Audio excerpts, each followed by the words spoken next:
Today, we are going to discuss what utilitarianism really is about. Say for instance that you have the ability to stop a killer and you don't.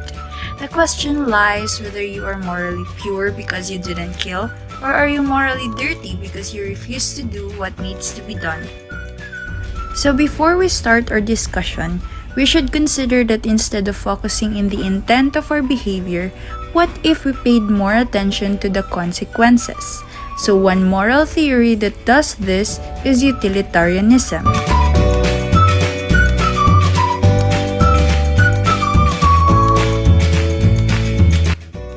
So when we say utilitarianism, it is an ethical theory that argues for the goodness of pleasure and the determination of right behavior based on the usefulness of the action's consequences.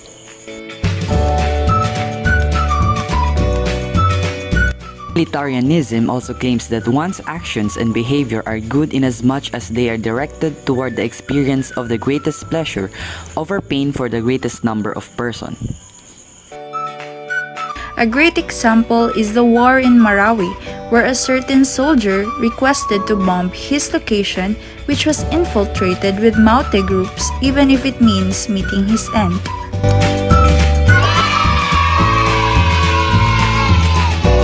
In the book of Jeremy Bentham, An Introduction to the Principles of Morals and Legislation, he argued that our actions are governed by two sovereign masters, which he calls pleasure and pain. Thus, principle of utility is about our subjection to the two sovereign masters. For example, with the end of pandemic that bothers the world, in Zamboanga City, Ateneo de Lantaca was turned into an isolation room. With this, principle of utility is used, because instead of students utilizing the said site, it was turned to an isolation room for the PUIs, benefiting the greatest number and giving happiness greatly.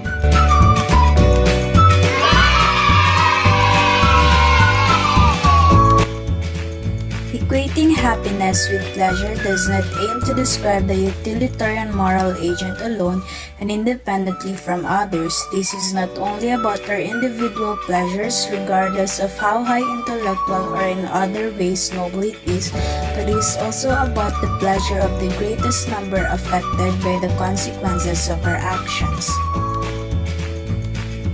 Thus, Mill and Bentham defines this as the principle of the greatest number. It simply means that we consider pleasure or happiness of the greatest number as the standard by which to evaluate what is moral.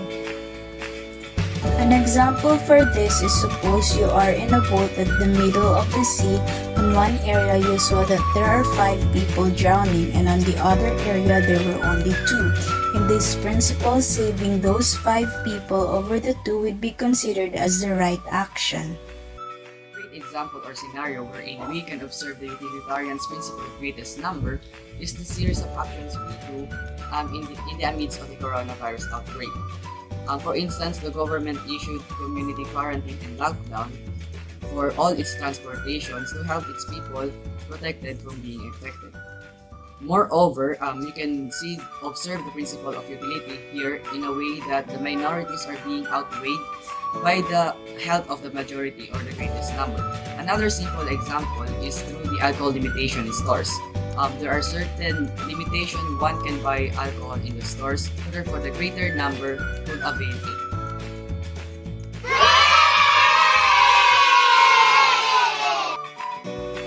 Now let us turn our point of discussion on justice and moral rights. Justice is what people talks about a lot but not being specific on what they mean. When we talk about fairness, we talk about justice. Justice is simply the respect for rights directed towards society's pursuit for the greatest happiness of the greatest number. So what are rights? When we talk about rights, these are valid claims on society and are justified by utility. John Stuart Mill also associated utilitarianism with the possession of legal and moral rights. Now let us differentiate the two.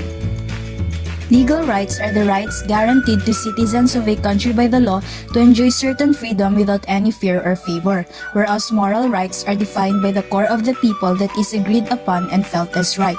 When we talk about legal rights, it is just when you respect the law and unjust if you violate the law. On the other hand, when we talk about moral rights, it is just if it is in accordance with the greatest happiness principle and unjust if it is not in accordance with the principle. For example, in the case of the anti-wiretapping law, in terms of legal rights, it would be just to abide the law and not use any information for criminal investigation process, and unjust to violate the law and let the Senate use it for evidence to justify those responsible of the said massacre. On the other hand, in terms of moral rights, it would be just to let the public and the Senate use the recording as evidence to justify those responsible for the said massacre, even if the law stated otherwise. And it would be unjust to not let any information thereof for the public and Senate to use just to abide with the law, even if it deprives the moral right of the public for information and justice.